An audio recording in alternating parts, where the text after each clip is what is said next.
तो बच्चों अपन ने भौतिक विज्ञान की परिभाषा पढ़ ली, ठीक है। भौतिक विज्ञान की परिभाषा के बाद अपन यहाँ पे देखें, ये जो बता दिया आपको कि फिजिक्स शब्द है जो फ्यूसिस शब्द से आया है और इसका मतलब होता है नेचर, ठीक है। अब अपन देखें भौतिक विज्ञान की विभिन्न शाखाएं को दो श्रेणियों में बांटा गया है। भौतिक विज्ञान जो है बहुत ही विस्तृत है, बहुत ज़्यादा विस्तृत है, तो इसको मुख्य दो भागों में बांटा, फिर उसकी और ब्रांचेस कर दी। क्लियर, समझ में आया? तो देखो भौतिक विज्ञान की मुख्य जो है, भौतिक विज्ञान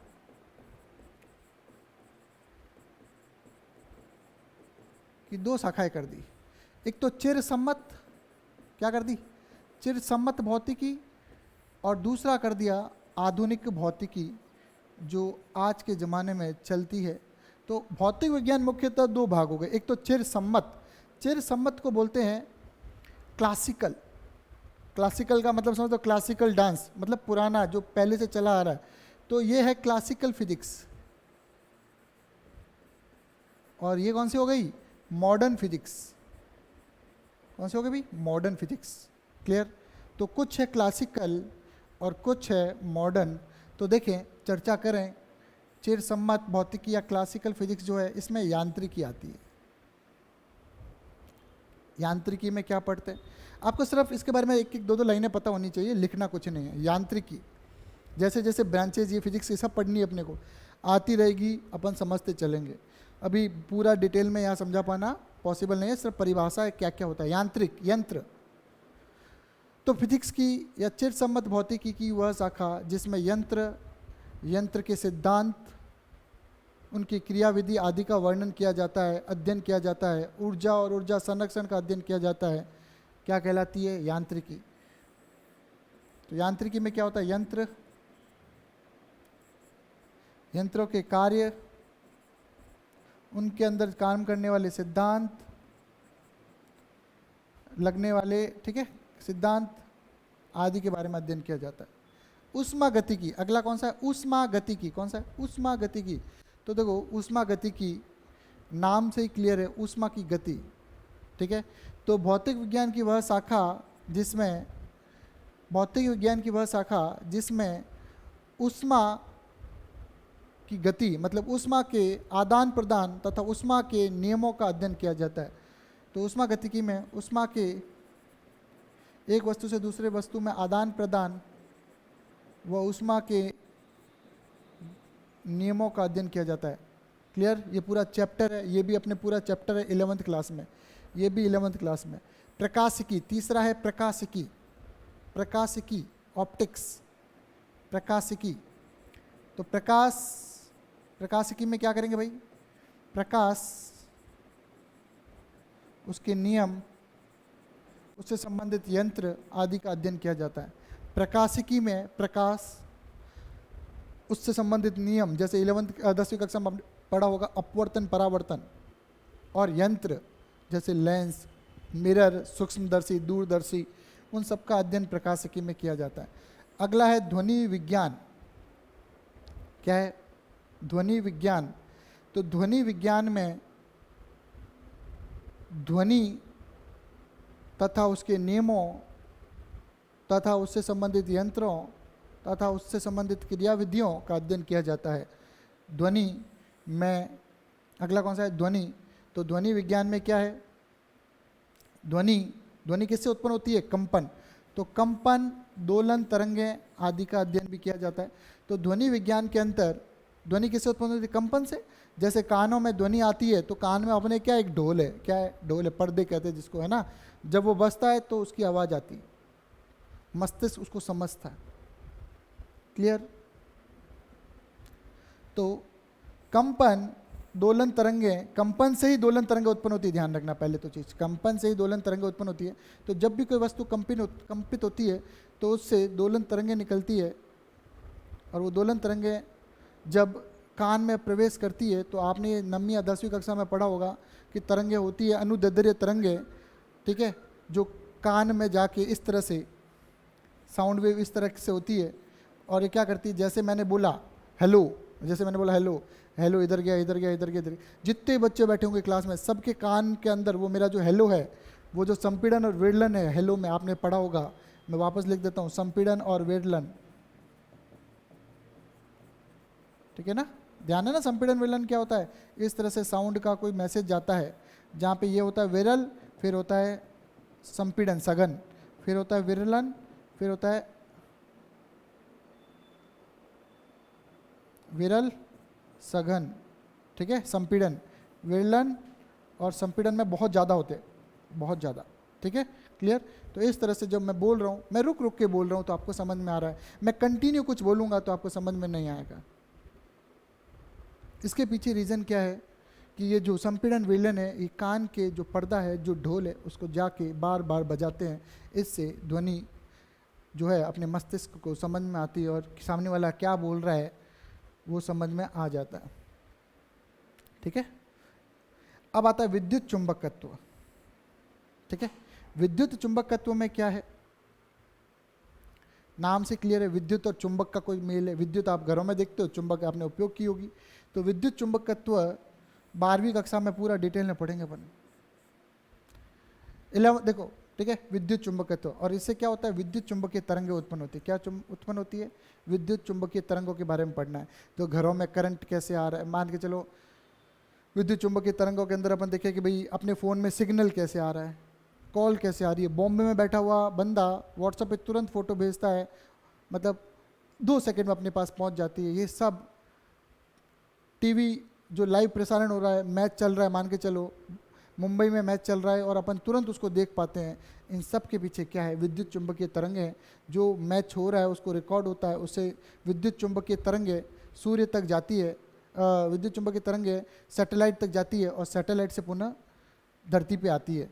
तो ये सारा खेल किसका है, विद्युत चुंबकीय तरंगों का है। तो विद्युत चुंबकीय तरंगों के बारे में कुछ देख लेते हैं क्या होता है। तो विद्युत चुंबकीय तरंगें, ये अपना पूरा चैप्टर है 12वीं कक्षा में, और 11th में भी काफ़ी बार इसका उपयोग आ गया, इसलिए मैं इसका एक ट्रिक याद कराता हूँ। रमी वुक्स जी, याद रखो। ये 7 तरह की विद्युत चुंबकीय तरंगें होती है जो विद्युत चुंबकत्व फिजिक्स में अपन पढ़ते हैं। रमी वुक्स जी, ये एक ट्रिक है, इसको आपको याद रखना है। ये ट्रिक है, इसको आपको याद रखना है। क्लियर, अभी बताऊंगा क्या है सारी चीज़ें डिटेल में। तो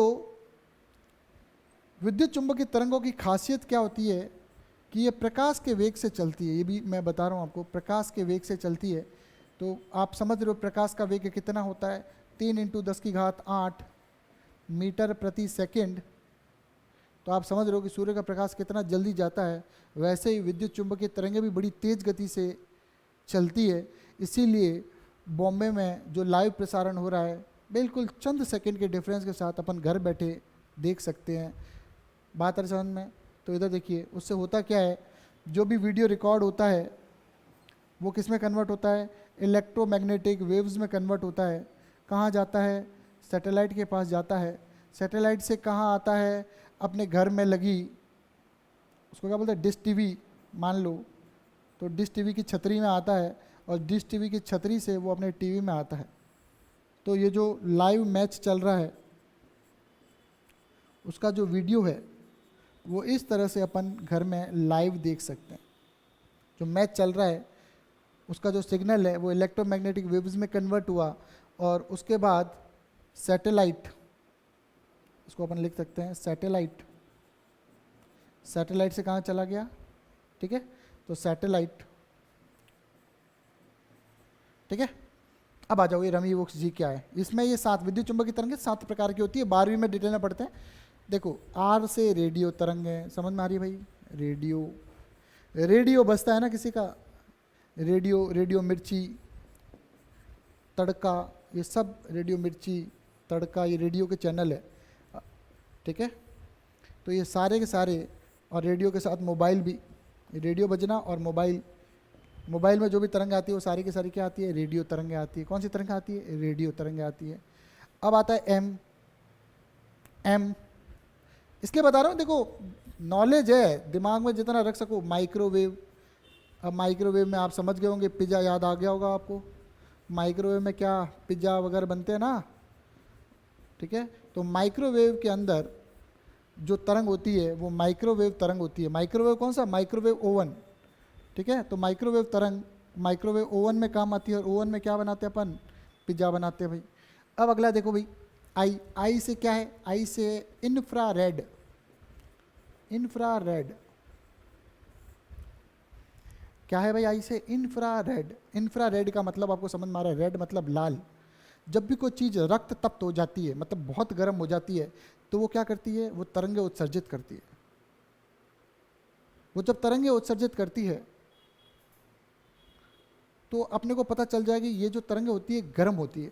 क्या होती है, गर्म होती है। तो कहाँ काम आती है, थेरेपी के काम आती है। किसी के कमर में दर्द है, किसी के पैरों में दर्द है, तो इंफ्रारेड जो तरंगे हैं इनसे उसकी बॉडी की मसाज की जाती है, थेरेपी की जाती है, ठीक है। और इंफ्रारेड का कहाँ है, तो मैं आपको बता दूं इंफ्रारेड के बारे में, एलईडी आपने सुना होगा, एलईडी। एलईडी आजकल एलईडी का ज़माना है, ठीक है। तो रिमोट के आगे आपने एक एलईडी देखी होगी छोटी सी, रिमोट के आगे।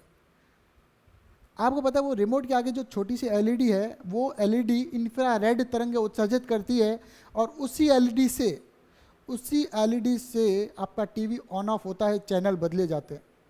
आप कभी रिमोट है, रिमोट के आगे ऐसे हाथ रख दो तो ना तो उसे इंफ्रारेड तरंग टीवी तक पहुंच पाएगी, ना टीवी चालू हो पाएगी। बात आ रही कि नहीं समझ में? क्लियर? वी से अब अपन देखें तो थोड़ा सा इधर एक्सप्लेन करते हैं, बाकी एक्सप्लेन कर दिया, इतना बचा वुक्स जी। वी से विजिबल, सिर्फ आपको ध्यान रखना है, ये मैं क्या कर रहा हूँ आपको ये याद नहीं करना है, आपको सिर्फ ध्यान रखना है। एक दो बार मैं पूरे 11 में बताऊंगा तो 12वीं का एक चैप्टर अपना तैयार हो जाएगा, ध्यान रखना। तो विजिबल मतलब दृश्य प्रकाश। रेडियो को तो रेडियो कह सकते हो, हिंदी में सब वही चीज़ है, नाम as it is, radio radio. Microwave को माइक्रोवेव या सूक्ष्म तरंगे कह सकते हो, सूक्ष्म तरंगे, ठीक है। इसको रेडियो है तो इसको रेडियो ही कहोगे, हिंदी में भी लिख देता हूँ मैं। इसको कहते हैं अवरक्त तरंगे। कौन सी तरंगे? अवरक्त तरंगे।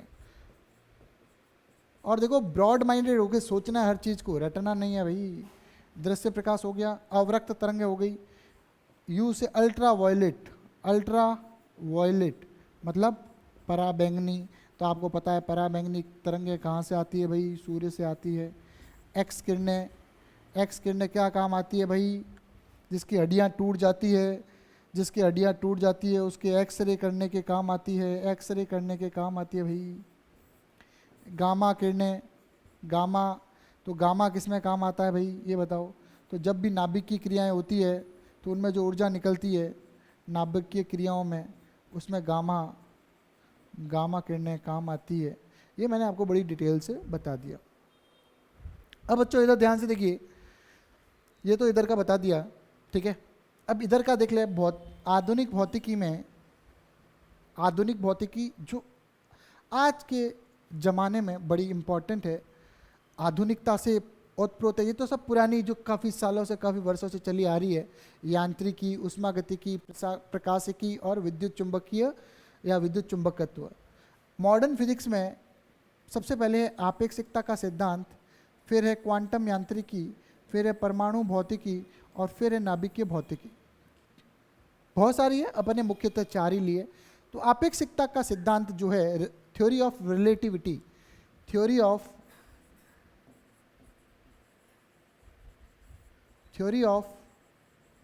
रिलेटिविटी, थ्योरी ऑफ रिलेटिविटी, ये दी थी आइंस्टीन ने। किसने दी? आइंस्टीन। आइंस्टीन तो सब जानते होंगे, E बराबर mc स्क्वायर, E बराबर mc स्क्वायर देने वाला आइंस्टीन था। तो आपेक्षिकता का सिद्धांत है, E बराबर mc स्क्वायर है। उसमें क्या बताता है कि पिंड का वेग प्रकाश के वेग के बराबर हो जाता है। उसके बारे में पढ़ते हैं कि जब पिंड का वेग, किसी पिंड का वेग प्रकाश का वेग है उसके बराबर हो जाता है, उससे ज़्यादा हो जाता है, तो वस्तु का द्रव्यमान बढ़ने लगता है। तो वस्तु का द्रव्यमान बढ़ने लगता है, E बराबर mc स्क्वायर। क्वांटम यांत्रिकी, क्वांटम, क्वांटा, ये भी प्रकाश से रिलेटेड है, क्वांटा। तो क्वांटम यांत्रिकी क्या होता है, ठीक है। तो क्वांटम यांत्रिकी में प्रकाश की द्वैत प्रकृति के बारे में पढ़ते हैं। क्वांटम यांत्रिकी में प्रकाश की कौन सी प्रकृति? द्वैत प्रकृति। ये आपने 10वीं कक्षा में पढ़ा होगा। प्रकाश की द्वैत प्रकृति के बारे में पढ़ते हैं। और प्रकाश द्वैत प्रकृति का होता है कण और तरंग। प्रकाश की द्वैत प्रकृति होती है, द्वैत कौन कौन सी? कण, और दूसरा कौन सा? तरंग। कुछ वैज्ञानिक मानते हैं कि प्रकाश कण प्रकृति का होता है, कुछ मानते हैं प्रकाश तरंग प्रकृति का होता है, कुछ मानते हैं दोनों प्रकार का होता है भाई। क्लियर? द्वैत प्रकृति, ये किसने दिया था? डी ब्रोगली ने। किसने दिया था? De Broglie. ये भी याद रखना, ठीक है। अब आते हैं परमाणु भौतिकी। तो देखो, परमाणु भौतिकी जो है और नाभिक के भौतिकी दोनों के साथ में चर्चा करता हूं। आपने छोटी कक्षाओं में परमाणु के बारे में पढ़ा होगा, उसके नाभिक के बारे में भी पढ़ा होगा। 11th क्लास में देखो, जब परमाणु और नाभिक में ज़्यादा रिसर्च होना शुरू हो गया, जब परमाणु और नाभिक में फिजिक्स के लोग, फिजिक्स के जो वैज्ञानिक है, रिसर्च करना शुरू कर दिया, तो इसमें अद्भुत क्रांति आ गई। आज का ज़माना परमाणु और नाभिक का है। तो मैं आपको बता दूं कि इस तरह से ये मान के चलो नाभिक है और ये आउटर सेल है जिसमें नाभिक के अंदर प्रोटॉन और न्यूट्रॉन है, ये नाभिक है। और ये कक्षाएं हैं जिसमें इलेक्ट्रॉन चक्कर लगा रहे हैं। क्लियर? इस तरह से इलेक्ट्रॉन चक्कर लगा रहे हैं। तो परमाणु के बारे में जब पढ़ रहे हैं तो ये पूरा पढ़ेंगे, ओवरऑल इलेक्ट्रॉन प्रोटॉन न्यूट्रॉन। और जब नाभिक के बारे में पढ़ेंगे तो प्रोटॉन और न्यूट्रॉन के बारे में पढ़ेंगे। आकार की बात करूं तो इसका होता है 10⁻⁻10 मीटर कोटि का आकार परमाणु का, पर नाभिक का होता है 10⁻⁻15 मीटर कोटि का आकार। 10⁻⁻15 मीटर कोटि का होता है ये। क्लियर भाई?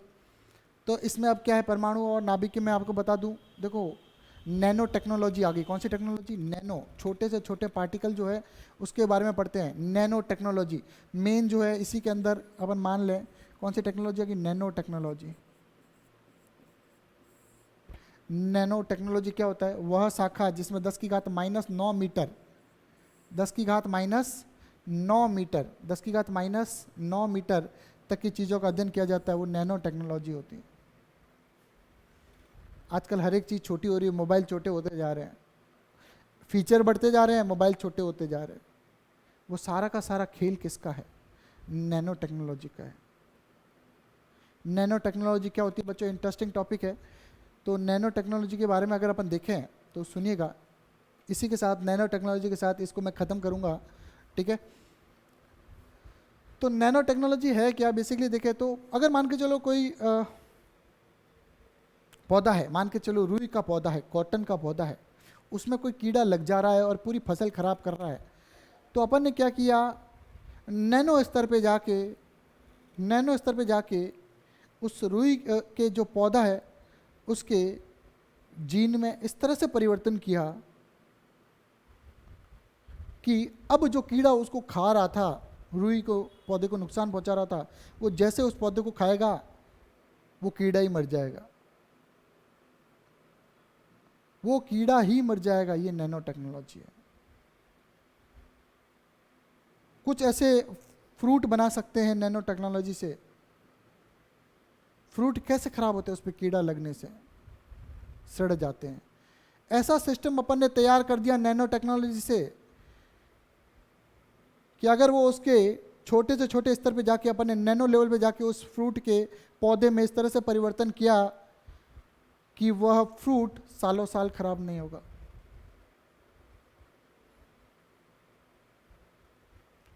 अपन ने ऐसे कपड़े बना लिए या अपन ने ऐसी पॉलिश बना ली नैनो टेक्नोलॉजी स्तर पे जाके, परमाणु के नैनो टेक्नोलॉजी स्तर पे जाके, कि उस पर कोई पानी नहीं चिपकेगा।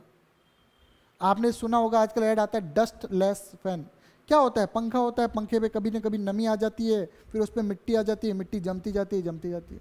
आजकल पंखे पे ऐसी पॉलिश कर देते हैं कि वो नमी को एब्जॉर्ब ही नहीं करेगा, नमी को दूर भगाएगा। तो जब नमी नहीं आएगी तो मिट्टी कहाँ से आएगी? और मिट्टी का जैसे कण आके पंखे पे बैठेगा, पंखा घूमेगा, कण नीचे गिर जाएगा। क्लियर? तो ये सब नैनो टेक्नोलॉजी में विस्तार से पढ़ेंगे। 11th और 12th फिजिक्स बड़ी इंटरेस्टिंग है बच्चों। अब यहाँ पे लास्ट है भौतिकी, राशियाँ। इस पेज को ख़त्म करते हैं, कल से नेक्स्ट पेज से शुरू करेंगे। तो भौतिक राशियाँ क्या हैं? वे सभी राशियाँ जो संख्या के द्वारा व्यक्त की जाती है। भौतिक राशियाँ क्या है? भौतिकी की वो सभी राशियाँ जो संख्या के द्वारा व्यक्त की जाती है भौतिक राशियाँ कहलाती है। मैंने कहा 5 किलो, तो क्या हो गया? 5 किलो क्या? द्रव्यमान। तो द्रव्यमान एक भौतिक राशि हो गई। मैंने कहा 5 सेकेंड, तो 5 सेकेंड क्या हो गया? समय। तो समय एक भौतिक राशि हो गई। मैंने कहा ताकत, अब ताकत थोड़ी माप सकते हैं, तो ये कोई भौतिक राशि नहीं है भाई, ध्यान रखना। क्लियर? तो मैंने कहा विद्युत, विद्युत कोई भौतिक राशि नहीं है, लेकिन धारा, विद्युत धारा जिसको माप सकते हैं 10 एम्पियर, तो ये क्या है? एक भौतिक राशि है। तो भौतिक राशियाँ क्या है? वे सभी राशियाँ जो संख्या द्वारा व्यक्त की जा सके, उन्हें प्रत्यक्ष या अप्रत्यक्ष रूप से मापा जा सके, उसे क्या कहते हैं भाई? भौतिक राशियाँ कहते हैं। ठीक है भाई? जिसे संख्या के द्वारा व्यक्त किया जा सके और जिसे मापा जा सके, वो सब क्या कहलाती है भाई? भौतिक राशियाँ। उदाहरण मैंने दे दिए, द्रव्यमान, समय, बल, धारा, ये सब पढ़ेंगे, पूरा डिटेल में पढ़ेंगे। तो आज की कक्षा यही समाप्त करते हैं। इस चैप्टर के नोट्स आपको PDF फॉर्मेट में ऐप पर अवेलेबल हो जाएंगे, आप वहाँ से इन नोट्स का उपयोग कर सकते हैं। ये पूरा चैप्टर जो है हम आपको नोट्स के माध्यम से पढ़ाएंगे। परफेक्ट नोट्स बने हुए हैं, कुछ चीज़ें ऐड करनी है, अपन ऐड करते चलेंगे।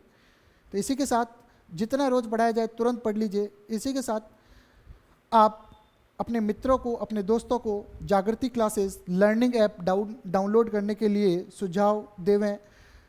देखो, हम ये चाहते हैं, जहाँ 60,000 सालाना फीस लगती है कोचिंग क्लासेस में, ऑफलाइन में, वो मात्र आपको 6,000 रुपये में हम उपलब्ध करवा रहे हैं डिस्काउंट के साथ, जिसमें आप घर बैठे, कहीं आना जाना नहीं है, ट्रांसपोर्टेशन का खर्चा नहीं है, किसी प्रकार की कोई मतलब रिस्क नहीं है। कोरोना काल में घर बैठे आराम से पढ़ें और औरों को भी बताएं। ये जो शिक्षा जगत में जागृति क्लासेस की तरफ से जो क्रांति लाई जा रही है, इस क्रांति में हमारा सहयोग करें। और इसी के साथ अगर कोई बच्चा सरकारी स्कूल का है और इंटेलिजेंट है, तो वह अपने स्कूल के प्रिंसिपल सर से 5 बच्चों के नाम लिखवा कर हमारे सुपर 30 अरे सुपर 30 नहीं, सुपर 30,000 स्कीम में वो बच्चा निःशुल्क पढ़ सकता है, निःशुल्क पढ़ सकता है। क्लियर? तो आप ऐसे ज़रूरतमंद और नीडी और इंटेलिजेंट बच्चों के नाम भी सुझावें, जिससे वो अपने स्कूल के प्रिंसिपल के थ्रू हमारे पास अपना करवाएं, जिससे हम क्या करेंगे, उनका नंबर फ्री में रजिस्टर कर देंगे, क्योंकि शिक्षा पर सभी का बराबर अधिकार है। इसी के साथ आप सभी का धन्यवाद, और इस वीडियो को ज़्यादा से ज़्यादा लाइक, शेयर और कमेंट कीजिए। धन्यवाद।